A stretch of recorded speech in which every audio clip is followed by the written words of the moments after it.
यशस एक अमीर व्यापारी का बेटा था। वो बहुत हैंडसम और आकर्षक था।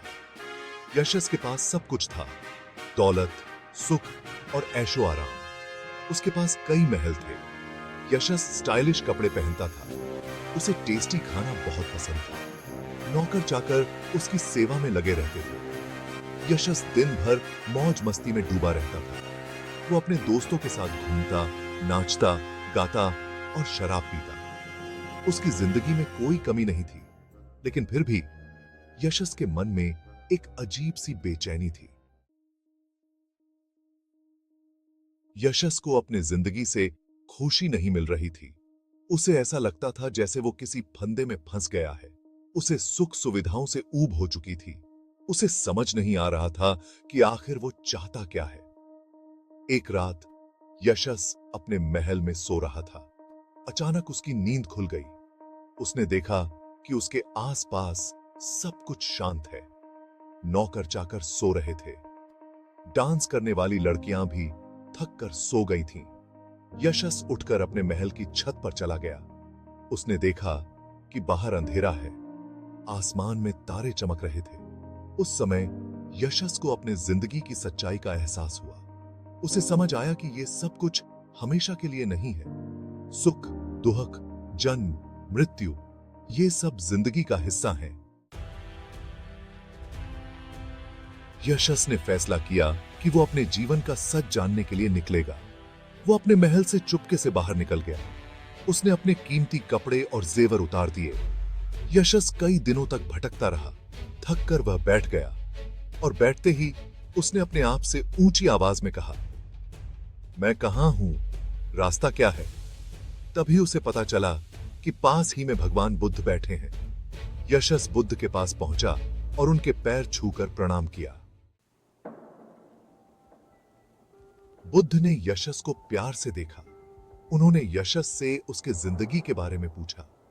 यशस ने बुद्ध को बताया कि वो अपने जिंदगी से उकता गया है। उसे खुशी में भी सुकून नहीं मिल पाया है। बुद्ध ने मुस्कुराते हुए कहा, यशस, तुम सही जगह आए हो। सुख और दुख दोनों ही कुछ समय के लिए होते हैं। सच्ची शांति दुनिया के सुखों में नहीं, बल्कि निर्वाण में है। बुद्ध ने यशस को दुख, इच्छाओं और अष्टांग मार्ग के बारे में बताया। उन्होंने उसे सही रास्ता दिखाया। बुद्ध के बातों को सुनकर यशस का मन खुशी से भर गया। उसे लगा जैसे उसे जिंदगी जीने का सही तरीका मिल गया हो। उसने बुद्ध से विनती की, भगवान, मुझे अपना चेला बना लीजिए। मैं आपके साथ रहना चाहता हूं। बुद्ध ने कहा, यशस, तुम जवान हो। तुम्हारे माता पिता तुमसे बहुत प्यार करते हैं। तुम्हें पहले उनसे इजाजत ले लेनी चाहिए। यशस ने कहा, भगवान, मुझे दुनिया से मन हट चुका है। मैं अब घर नहीं जाना चाहता। बुद्ध ने यशस को समझाया कि माता पिता का दिल दुखाना सही नहीं है। उन्होंने यशस से कहा, तुम जाओ और अपने माता पिता से मिलो। उन्हें धम्म की बातें समझाओ। अगर वो तुम्हें इजाजत दे दें तो तुम वापस आ जाना। यशस के माता पिता अपने बेटे के अचानक गायब हो जाने से बहुत दुखी थे। उन्होंने अपने रिश्तेदारों और दोस्तों को यशस को ढूंढने के लिए भेजा, लेकिन यशस कहीं नहीं मिला। यशस के माता पिता बहुत परेशान हो गए। उन्होंने यशस को ढूंढने वाले को इनाम देने का ऐलान कर दिया।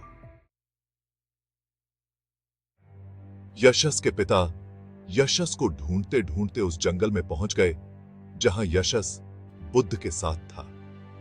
यशस के पिता ने यशस को साधु के कपड़ों में देखा। पहले तो उन्हें यकीन नहीं हुआ, लेकिन फिर उन्होंने गौर से देखा। यह तो उनका ही बेटा यशस था। यशस के पिता ने यशस को गले लगा लिया। उनकी आंखों से खुशी के आंसू बहने लगे। उन्होंने यशस से कहा, बेटा, तुम कहां चले गए थे? तुम्हारे बिना हम सब बहुत दुखी थे। यशस ने अपने पिता से कहा, पिताजी, मैं अब दुनिया के बंधनों से मुक्त हो चुका हूं। मैंने भगवान बुद्ध की शरण में जाकर सच्ची शांति पाई है।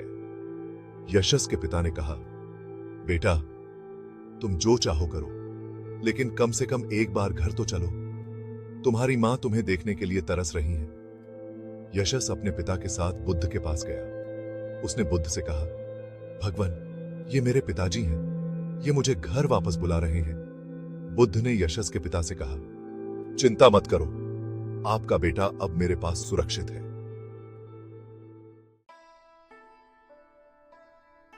बुद्ध ने यशस के पिता को धम्म का उपदेश दिया।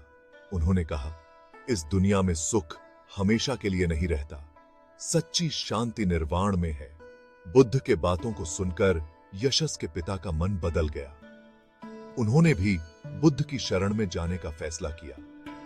यशस के माता पिता बुद्ध की शरण में आ गए। उन्होंने बुद्ध, धम्म और संघ में श्रद्धा प्रकट की। यशस के माता पिता ने बुद्ध से प्रार्थना की कि वे उनके घर खाना खाएं। बुद्ध ने उनकी प्रार्थना स्वीकार कर ली। अगले दिन बुद्ध यशस के घर खाना खाने गए। यशस के 50 दोस्त भी उनके साथ थे। बुद्ध ने यशस के दोस्तों को भी धम्म का उपदेश दिया। बुद्ध के बातों को सुनकर यशस के 50 दोस्तों ने भी दुनिया को त्याग दिया और बुद्ध के चेले बन गए। यशस और उसके दोस्तों ने बुद्ध के बताए रास्ते पर चलकर निर्वाण प्राप्त किया। बुद्ध के उपदेशों का प्रसार चारों तरफ फैल गया। अगर आपको यह वीडियो अच्छी लगी तो Midway the way of life को सब्सक्राइब कीजिए और इस वीडियो को लाइक कीजिए।